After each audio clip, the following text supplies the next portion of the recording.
We Yeah, made it. Yeah. that, yeah, yeah, Okay, so maybe that's why so many people do Instagram Live instead of YouTube Live. I don't know, but we'll find out. So we'll take a deep breath as we recommend to our clients to do because we made it. yeah, Yeah. And yeah. thank you for your patience with the technology. So It's Ian, okay. How long would you like to go for, Sarah? like however, we are live now and this is just a conversation. Yeah, we're just gonna have our conversation, answer a bunch of questions. So, but we will end at 8:30 to be respectful of your time as well. I know that, Ah, you know, okay. you have a Yeah, session. Yeah, very good. and Let's keep going. Let's have a fun conversation. absolutely. It's about sex, although chemistry is a pain point for people, but let's make it fun. But if you don't mind, I'm just going to repeat what I told people because I want them to know who I'm in conversation with, just a little bit about your background, just the highlights. So, Dr. Ian Kerner, PhD, LMFT, is a licensed psychotherapist and nationally recognized sex therapist who works with individuals and couples when they come to his offices with distress. And at the heart of it, usually, I'm assuming sexuality and, you know, desire discrepancy. I love your book, both of them actually books. One of them, the first one was She Comes First. And the second one, so tell me about the last time you had sex. So we're gonna dive in, and also Ian is a New York Times best-selling author, and he's been all over the place. Check out his contributions for CNN. So and I'm proud to call you a friend and a dear colleague. Absolutely. So, Ian, let's dive into it because as soon as the blast went out that the two of us will be in conversation around sexual chemistry, a lot of people DM me and said, "Oh my God, would you record this? Can you please keep it online?" So let's talk about this. The first question is, let's talk about if sexual chemistry is necessary for a thriving coupledom. What is your take on it? Well, it's really interesting, Sarah, because, as sex therapists, we see lots of different trends in our practices over the years. And one of the more recent trends that I have written about lately, and I've seen in my practice, that's really becoming almost the predominant trend, is that more and more couples, when they're picking each other, when they are, and I'm talking mainly about monogamous heterosexual and gay male couples, which tends to be my client base. These are people who have been in serially monogamous relationships their whole lives. They've enjoyed sex, they've had a lot of Mhm. sex, they've had casual sex, they've had hot sex, they know what sex is. And yet, when it comes to picking their life partner, generally, in somewhere in their mid 30s, I would say in this range, I think we're talking about millennials by and large, more and more people are picking their best friends and leaving sexual chemistry off the table. And of course, a few years later, they're arriving in my practice, excuse me, because this is an issue. And I will ask them, well, why? Why did you sort of not pick each other with enough requisite sexual chemistry? Very often it's both partners who did this. Sometimes there is a discrepancy in that one partner was more Mhm. sexually Yeah. attracted than the other at the outset. And people will say things that I think are kind of ridiculous, like, well, when you get married, you stop having sex anyway. So why Oh bother my God. picking on sexual chemistry? You can't have both in one person. I've had a lot of hot sex and I've had a lot of crazy sex, but you can't have that and dependability and love in the same person. You have to pick one or the other. And then the thing I hear most of the time is, well, we have everything else going for us. We thought, it would come, or we could make it happen, or that it wouldn't be such a big problem. So, people are tending to dismiss sexual chemistry more and more lately, or they're tending to put sexual chemistry in a box that belongs to their app-based single life as opposed to their more relational life. And I think honestly, I want to say as couples therapists, I think we're part of the problem. to be honest. So I do Mm, believe mhm. sexual chemistry matters.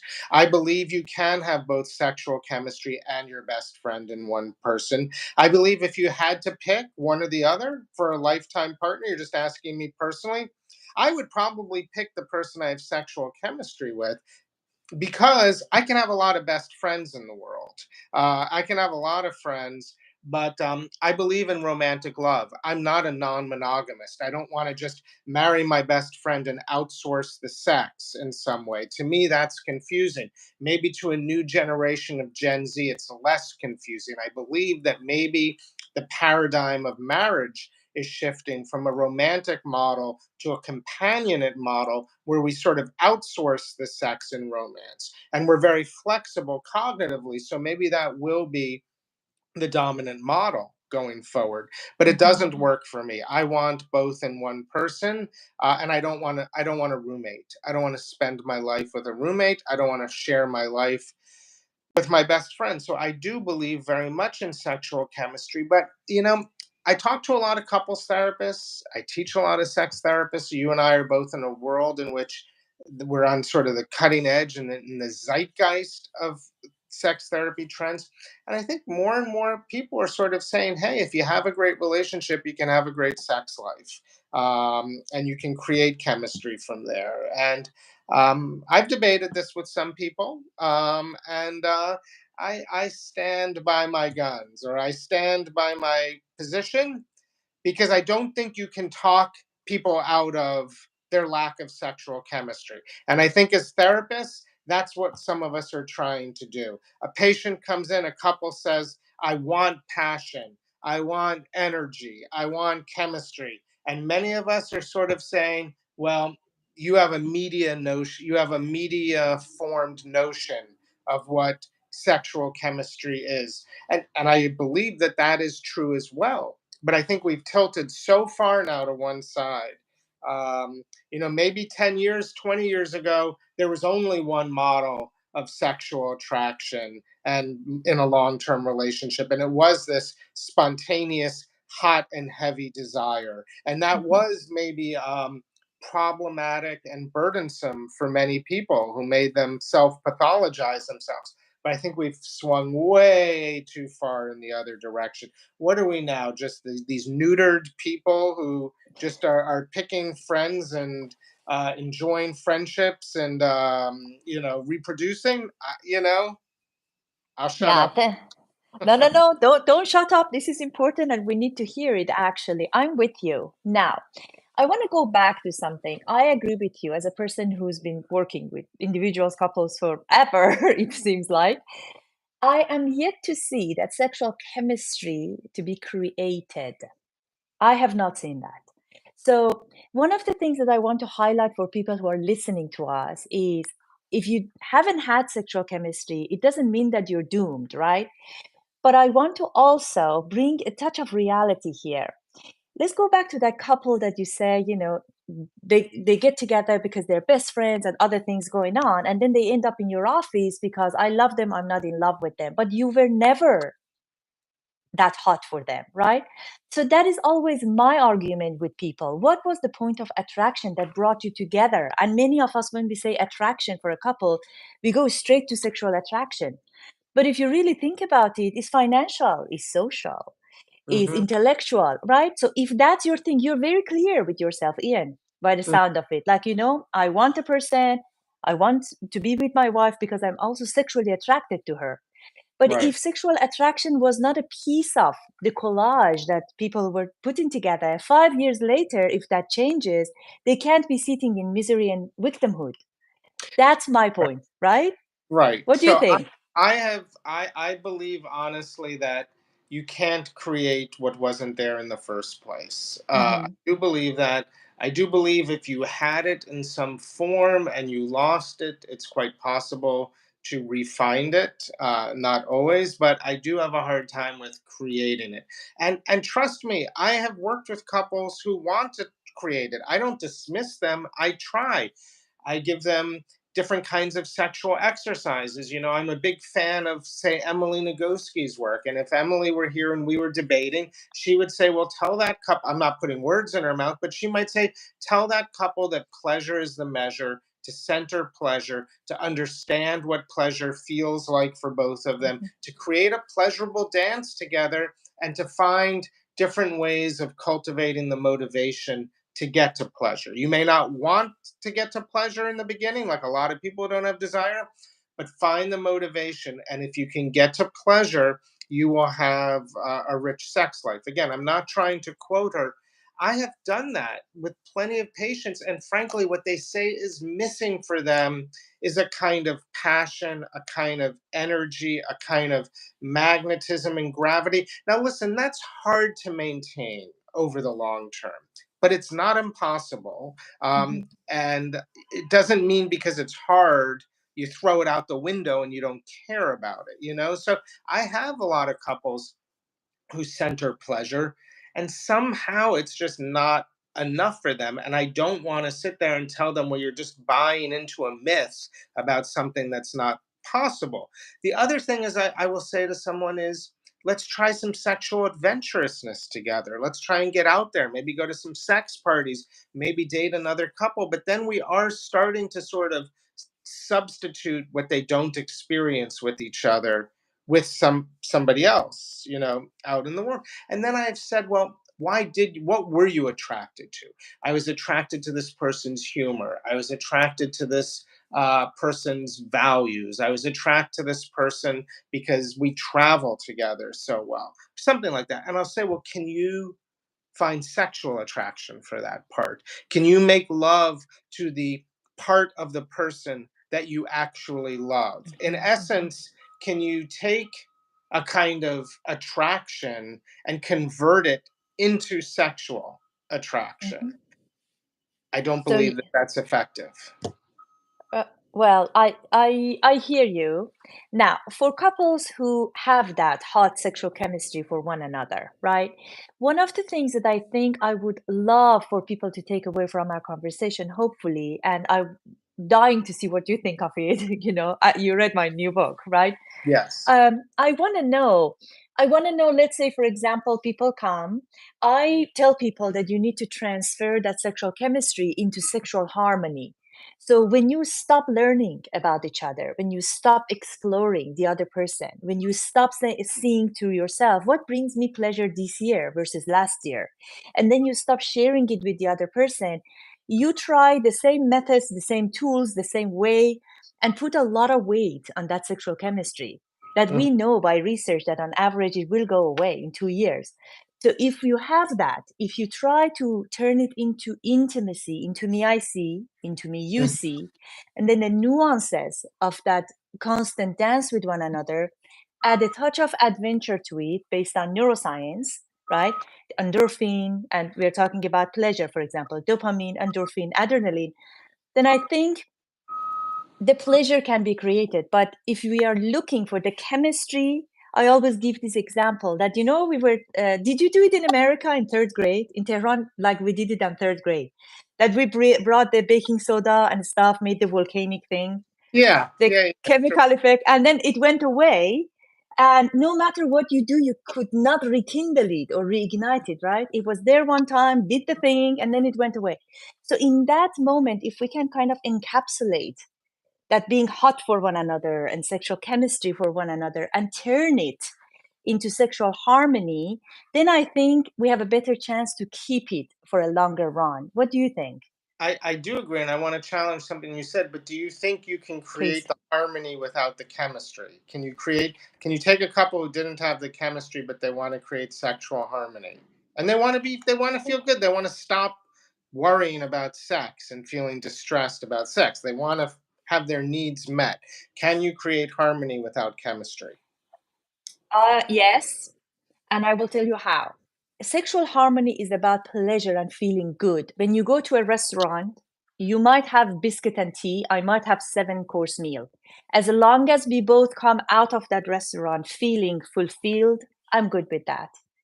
It's different way of saying pleasure is the measure, right? However, when we say sexual chemistry usually leads to spontaneous desire and easier path to arousal. With sexual harmony, it takes work and Mhm. physical, right? So that is the nuance that's why it's very difficult to answer that question with a yes and no. It Yeah. depends on what the couple wants. If they want hot sex, no, we can't create it. Right. And I think that that's part of the lack that people feel when you marry your best friend is Hmm. they'll say I can masturbate or we can have sex, and I think what a lot of people are missing is a feeling of passion and hotness. Um and I think I want to challenge something you said, Sarah, which is you said Please. studies show that in 2 years that fades, and I don't think that that has to be the case. I mean,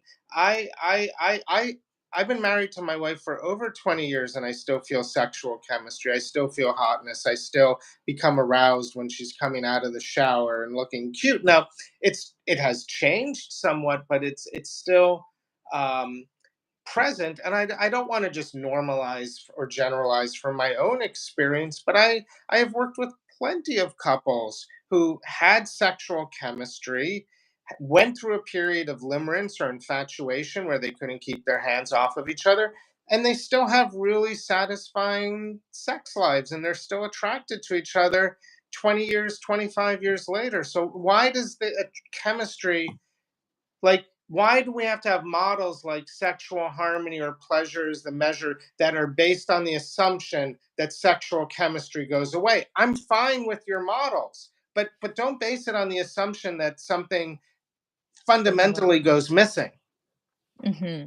Okay, so let's go there. So I'm so glad we are having this conversation because while I agree with you, I think two things come up for me. One is the gender difference and kind of just the body that we are possessing Mhm. as men and women, right? If we go by the binary model right now. What we hear, again, based on literature, is that for men, this will last longer. This feeling of being hot for the partner, if it was there to begin with, if it was strong to begin with, it goes hotter, it goes longer. So that's one. The second one is that assumption based on, like, for example, the sexual chemistry and that sexual chemistry, when we talk about attraction, even now we're using it interchangeably. Physical attraction is mainly culturally constructed. Sexual chemistry, on the other hand, is physiological based, right? So there's a reason behind that sexual chemistry that we are feeling versus the physical attraction. So I think, as we are going back to something, the astute observation that you had, we can't be a part of the problem as people who provide services for people and provide discourses for people, right? So if people can just start differentiating the way, the language that we attach to each of these feelings, then we at least know what we are chasing. What is it that we are trying to assess in a potential partner or a long-term partner? What do you think? Yeah, look, I do believe that men can access spontaneous desire more consistently over the life cycle and more consistently in a relationship. And I think that that's a good thing in heterosexual relationships very often because we can be the knock on the door. Hopefully, it's a Mhm. pleasant knock, a nice knock to say, hey, let's have some sex. It's kind of important. Oh, yeah, yeah, let's come on in. Let's do that. That will be nice, right? And certainly in a long term relationship, the hotness may fade, but that doesn't mean I wouldn't say that women in a more responsive model can't get to a same place of sexual desire and attraction. It's just a different path to get to that chemistry. Men may have a more direct route into the chemistry, and I think Mhm. women can absolutely get to that chemistry. Maybe the issue that we're having is linguistic. Maybe it's around language. Maybe hot. Maybe these words like hot and spontaneous. Maybe that's the wrong language to describe how sexual chemistry evolves and what it becomes. But I Mhm. still do believe that it is based on um, a chemistry that has something to do with attraction and something to do with other factors as well. And Yeah, so it's just interesting. Like, I wonder, I wish we could do a longitudinal study and take, you know, 1,000 couples, 500 of whom really began, hot and heavy and liking each other, and 500 who began really as great best friends without sexual chemistry, and track them over the life cycle and see, how they're doing in this area.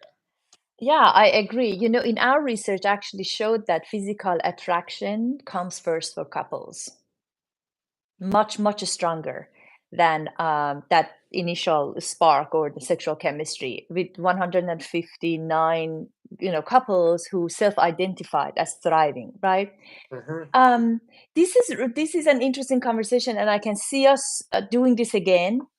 Um, One thing that I would love for you to end our conversation with, if you don't mind, what is the advice that you have for people to really look for chemistry? How do you know that you have it for a person? So for people who are out there dating, that's actually easier because you're not in it just yet, right? What if Right. they are in a relationship and they are sitting there out there, and there are lots of people like that, and they feel like we had it, we lost it, we never had it. So what is your advice for them? Um, I'm sorry, for couples who are in relationships, because I was going to say originally I thought you were talking about couples who are dating, and I was going to say, just drop the cultural imperatives that are so informing, and the scripts, the cultural scripts that are so informing how you're going to find a contented, lasting relationship. Get rid of those cultural imperatives. For the couples who are best friends and are lacking sexual chemistry or desire discrepant, one partner feels it more. And I would like to one day discuss the difference between physical attraction or sexual attraction, or the relationship between physical attraction and sexual chemistry. I think that Mhm. that's a dialogue that really needs to be more specific. But I would say, I honestly would say, don't give up. Continue to work on it. Continue to find ways to center pleasure, and maybe expand your concept of what a relationship looks like. Maybe there is some shared sexual adventurousness. Maybe one of you can engage in non monogamy. I mean, two people can't really be the gatekeepers of each other's sexuality for life. We have to be sort of the gate openers, and if we Mhm. can't each open the gates for each other, and one of us is closing the gate, then we have to figure out how to do that. So I would certainly tell people, not to give up, but to maybe become more creative and resourceful in terms of how they're Mhm. thinking about the problem. I love that. And I would love to go back to the analogy you use that is actually very much used in psychoanalysis, right? Guest and a host.